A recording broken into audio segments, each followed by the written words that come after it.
Hello students, मैं आकाश भारद्वाज एक बार फिर से आपकी इलेक्ट्रिशियन थ्योरी की क्लास में आपका स्वागत करता हूं। आज हमारा जो टॉपिक है अल्टरनेटर्स के प्रेरित विद्युत बल की आवर्ती का जो सूत्र होता है वो बताएंगे हम, और अल्टरनेटर्स का वर्गीकरण समझाएंगे। तो सबसे पहले हमारा जो टॉपिक है, टॉपिक में ये देखिए, किसी अल्टरनेटर में प्रेरित होने वाली विद्युत वाहक बल की आवर्ती फील्ड पोल की संख्या तथा रोटर की घूर्णन आकृति के अनुक्रमानुपाती होती है। तो यहाँ पर एन समानुपाती 120 गुणा एफ बटे पी का जो सूत्र दिया हुआ है ये देखिए, F is equal to P into N बटे 120। ये तो फ्रिक्वेंसी निकालने का सूत्र है, और इसी फार्मूले को अगर हम पक्षांतर करते हैं तो पक्षांतर करने पर हम एन अर्थात अल्टरनेटर की स्पीड का फार्मूला भी निकाल सकते हैं।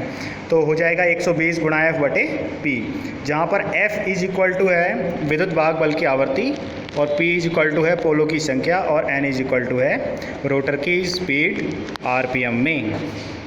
तो यहाँ पर ध्यान देने वाली बात ये थी कि इसी फार्मूले से हम फ्रिक्वेंसी, पोलों की संख्या और रोटर की स्पीड या अल्टरनेटर मोटर जिसकी भी स्पीड निकालनी हो वो स्पीड निकाल सकते हैं। तो स्टूडेंट्स, इस फार्मूले के बाद हम चलते हैं अल्टरनेटर का वर्गीकरण, क्लासिफिकेशन ऑफ अल्टरनेटर। तो कई तरह से इसका क्लासिफिकेशन किया जाता है। सबसे पहले इसमें दिया हुआ है घूमने वाले भाग के आधार पर। तो घूमने वाले भाग के आधार पर कितने प्रकार के होते हैं, जैसे रोटेटिंग आर्मेचर अल्टरनेटर। इसमें क्या होता है, इसमें फील्ड वाइंडिंग स्थिर रहती है तथा आर्मेचर घूमता है, यानी फील्ड की जो वाइंडिंग है वो स्थिर रहेगी और आर्मेचर घूमेगा। फिर दूसरा पॉइंट है, आर्मेचर वाइंडिंग में पैदा विद्युत वाहक बल स्लिप रिंग की सहायता से बाहर यानी आउटपुट में मिलेगा। इसका उपयोग, तीसरा पॉइंट जो बोलता है वो कहता है कि इसका उपयोग कम शक्ति वाले यानी जो लो वाट के जो अल्टरनेटर होते हैं उनमें किया जाता है। अब सेकंड देख लेते हैं, rotating field alternator. Rotating field alternator में क्या बताया जाता है, इसके भी 2 पॉइंट दे रखे हैं। इसमें चुंबकीय क्षेत्र स्थिर आर्मेचर के मध्य घूमता है, और नंबर 2 है रोटर वाइंडिंग के द्वारा चुंबकीय क्षेत्र स्थापित करने के केवल 2 स्लिप रिंग के द्वारा ही डीसी की आवश्यकता होती है।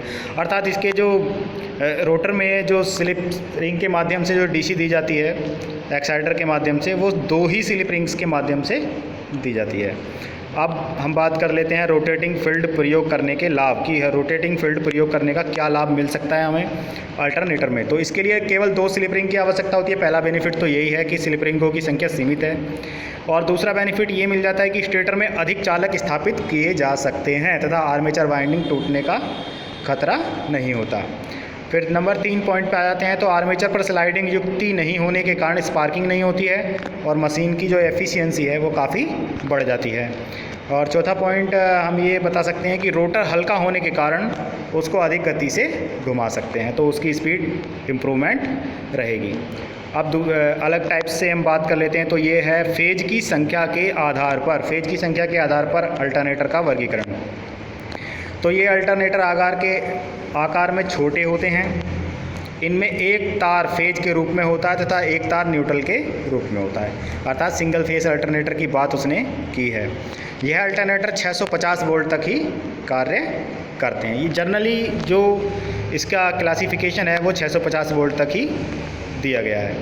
फिर आ जाता है हमारा पॉलीफेज अल्टरनेटर। तो पॉलीफेज में 3 फेज ही मैक्सिमम चलेगा, ये देखिए। तो इसमें 3 फेज की वाइंडिंग की जाती है, जो कि एक दूसरे से इलेक्ट्रिकल 120 डिग्री पर स्थापित होती है। तीनों वाइंडिंग के एक सिरे को जोड़कर स्टार या डेल्टा कनेक्शन बनाया जाता है। ये उच्च वोल्टता वाली धारा बनाते हैं। इसके द्वारा अधिक शक्ति जनित की जा सकती है। तो इस जनरेटर्स के द्वारा अधिक पावर को जनरेट किया जा सकता है, उसका कहने का अर्थ सीधा यही है।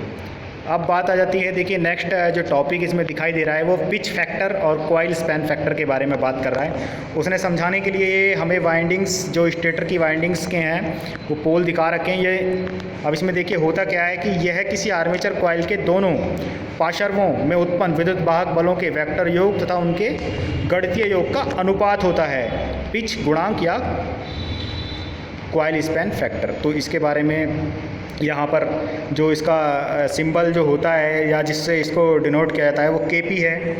केपी से इसको डिनोट किया जाता है, और cos अल्फ़ा बटे 2 इसका फार्मूला है, cos अल्फ़ा बटे 2।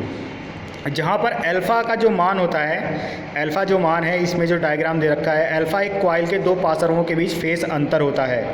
तो जो एक कॉइल होगी उसके दोनों जो भाग होंगे, जो सिरे होंगे, उनके जो बीच का फेज़ अंतर होगा वो अल्फ़ा का मान होगा। इसका कोई मात्रक नहीं है, इसका अधिकतम मान 1 हो सकता है। तो जितना भी मान आएगा उसका अधिकतम मान 1 ही होगा। अब हम बात कर लेते हैं, सेकंड है डिस्ट्रीब्यूशन फैक्टर। तो डिस्ट्रीब्यूशन फैक्टर के बारे में जो होता है, ये केडी, ये देखिए केडी से डिनोट किया गया है इसको। तो इसमें क्या होता है, वह गुणक जिससे उत्पन्न विद्युत वाहक बल की गुणा करके सही विद्युत वाहक बल ज्ञात किया जा सके, वो डिस्ट्रीब्यूशन फैक्टर कहलाता है। इसका देखिए सिंबल दे रखा है, KD is equal to N sine N into beta by 2 upon sine beta by 2। तो स्टूडेंट्स इस फार्मूले को याद रखें, ये काफ़ी एग्ज़ाम में भी आता है, आपके ऑप्शनली एग्ज़ाम में भी ये आ जाता है ऑब्जेक्टिव में। तो यहाँ पर बीटा का जो मान होता है वो हम आपको बता देते हैं। बीटा का मान वेरी वेरी मोस्ट इम्पोर्टेंट है। ओनली बीटा का मान भी क्वेश्चंस में के थ्रू आ जाता है। तो बीटा इज इक्वल टू होता है 180 बटे प्रति पोल खाँचों की संख्या। तो ये इसमें दिया हुआ भी है, आप देख सकते हैं यहाँ पे 180 बटे प्रति पोल खाँचों की संख्या। तो ये डिस्ट्रीब्यूशन फैक्टर कहलाता है। अब इसमें आगे देख लेते हैं अल्टरनेटर का विद्युत वाहक बल समीकरण। तो ये आज का हमारा लास्ट टॉपिक है। इसमें विद्युत वाहक बल समीकरण दिखा रखी है। आईटीआई के स्टूडेंट्स के लिए ये समीकरण ही इम्पोर्टेंट है। इसका डेरिवेशन आईटीआई के स्टूडेंट्स के लिए कभी नहीं आता है, न ही आपको करने की ज़रूरत है।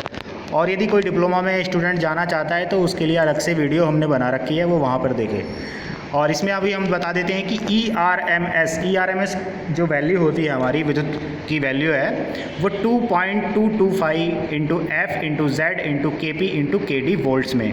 तो ये इक्वेशन होती है, लेकिन इसको डबल्स में माना जाता है। तो हमारी जो मेन इक्वेशन होगी वो हमारी हो जाएगी EAVE is equal to 4.445 FT/KP into KD। तो ये नीचे वाली इक्वेशन ज़्यादा इंपॉर्टेंट है, स्टूडेंट इसको याद रखें। अब इसमें कौन सा शब्द किस चीज़ में प्रयोग किया गया उसके बारे में हम बता देते हैं। F आप सभी जानते हैं, प्रति पोल। यहाँ पर थोड़ी इसमें मिस्टेक्स दी हुई है, यहाँ पर F है ही नहीं, P है। तो P को F दिखाया गया है, ये गलत है, आप स्टूडेंट इसको सही कर लेना। यहाँ पर P है, P इज इक्वल टू है प्रति पोल प्रति फ्लक्स वेव, और F बराबर फ्रिक्वेंसी है। यहाँ पर F फ्रिक्वेंसी है, ये नीचे वाली फ्रिक्वेंसी है, ऊपर वाली फ्रिक्वेंसी नहीं है। और नीचे है Z प्रति फेज चालकों की संख्या।